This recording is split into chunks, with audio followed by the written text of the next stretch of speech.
August 8, 2025 Alliances Matter. How Trump's Tariff War Puts the U.S. at Risk by Jeannie Sheehan Zaino Main Points 1. Allies are essential for U.S. strength 2. Trump's tariff policies are straining key relationships 3.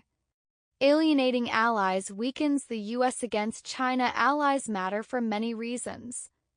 They act as force multipliers, enhancing military power, driving economic benefits, and strengthening states' political strategic postures. In addition, they provide critical support when a nation is in crisis, military, economic, or otherwise.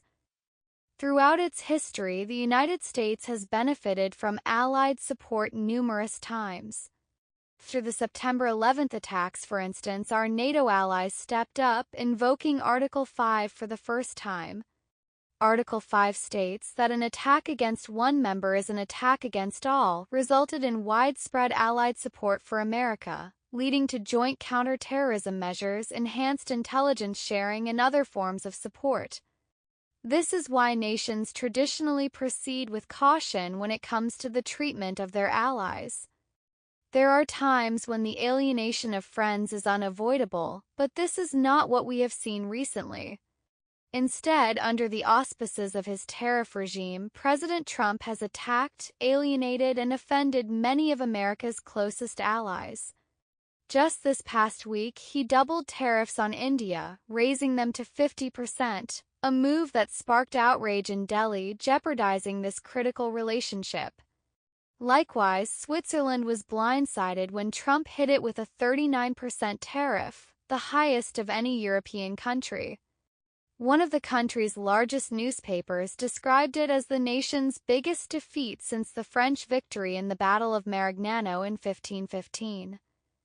Even our closest neighbor to the north, Canada, was slapped with 35% tariffs, a move that 6 out of 10 Canadians said had altered their nation's relationship with America permanently.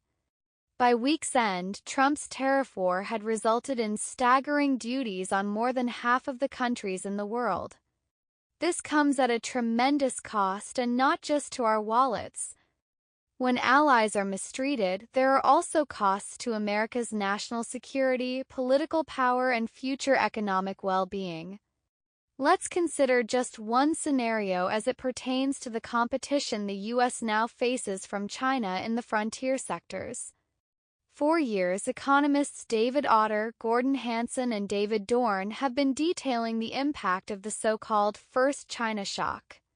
This occurred in the late 20th and early 21st century when China began ascending economically and proved its prowess as it pertains to manufacturing and exporting cheap goods.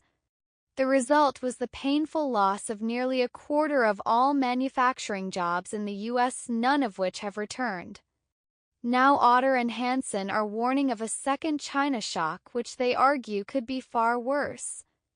In its second iteration, China is going to compete in areas where the U.S. has long been a leader: the research, development, and exportation of innovative technology in the frontier sectors, i.e. AI, telecommunications, microprocessors, robotics, nuclear and fusion power, quantum computing, biotech, pharma, and much more.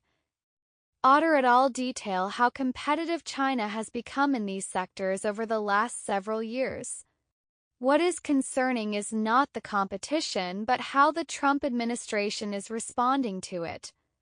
At a time when the U.S. is facing enormous competition from China, one which may have far deeper and lasting consequences than the last shock, the administration has decided to implement tough tariffs on our closest allies. The very allies we will need on our side to confront and compete with China. After all, the size of the U.S. workforce pales in comparison to that of China's. By some estimations, China's workforce is 8 or 9 times larger than the United States. Given our size differential, there is no way the U.S. can confront China alone. This is why, if we hope to win the competition with China, we will have to play to our strengths. Paramount among them has always been our alliances, many of which have been painstakingly courted and fostered for decades. Our allies are as threatened by a rising China as the U.S. and if we work with them, we will be in a far stronger position to protect ourselves than we ever will be alone. This is just one of many reasons why the administration's mistreatment and alienation of so many of our allies makes so little strategic sense.